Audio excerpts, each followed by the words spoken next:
Hey guys, welcome back to my YouTube channel Amar Shani official. రీసెంట్గా అయితే మేము ఒక టెంపుల్కి అయితే వెళ్ళామన్నమాట. ఆ టెంపుల్ వచ్చేసి ఎక్కడ ఉందనేది మీరే గెస్ చేసి కామెంట్ చేయండి. ఇంకా మేమైతే ఇప్పుడు ఈ స్టెప్స్ ఇంత కష్టపడి ఎక్కుతున్నాము. ఎక్కుతుంటే మా తమ్ముడు అయితే కూల్గా ఐస్ క్రీమ్ తింటూ అయితే వస్తున్నాడు అనమాట. అట్లా ఇట్లా వేసి అయితే ఇంకా పైకి అయితే ఎక్కేసినాం. కొన్ని స్టెప్స్ ఎక్కగానే ఇంక ఇక్కడ ఒక టెంపుల్ అయితే ఉంటుంది అనమాట. అది వచ్చేసి ఎల్లమ్మ తల్లి టెంపుల్. ఇంకా కాస్త పైకి అంటే ఎల్లమ్మ తల్లి టెంపుల్ దాటేసి ఇంకా పైకి వెళ్ళాలి.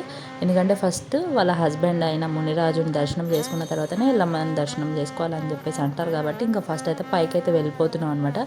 చూస్తారు కదా ఎలా ఉందో ఇదంతా వే అనేది ఇలా ఉంటుంది అనమాట. అన్ని రాళ్ళతో ఉంటుంది.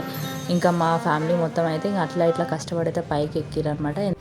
ఇంకా మా ఫ్యామిలీ అయితే పెద్ద సాహసమే చేసిరు అన్నట్టు ఫీల్ అయిపోయారు అనమాట. ఇంకా ఫైనల్గా అయితే ఇంకా మునిరాజు దగ్గరికి అయితే వచ్చేసినాం. ఇక్కడ పెద్ద పుట్ట ఉంటుంది, అక్కడ మునిరాజు అయితే కూర్చొని ఉంటాడు అనమాట. ఇంకా ఇక్కడ పంతులు ఎవరు లేరని చెప్పేసి మా మరిది గారు అయితే పూజారి అయిపోయారు. మీలో ఎంతమందికి ఈ టెంపుల్ తెలుసో కామెంట్ చేయండి. కరెక్ట్ చెప్పిన వాళ్ళ కామెంట్ పిన్ చేస్తాం.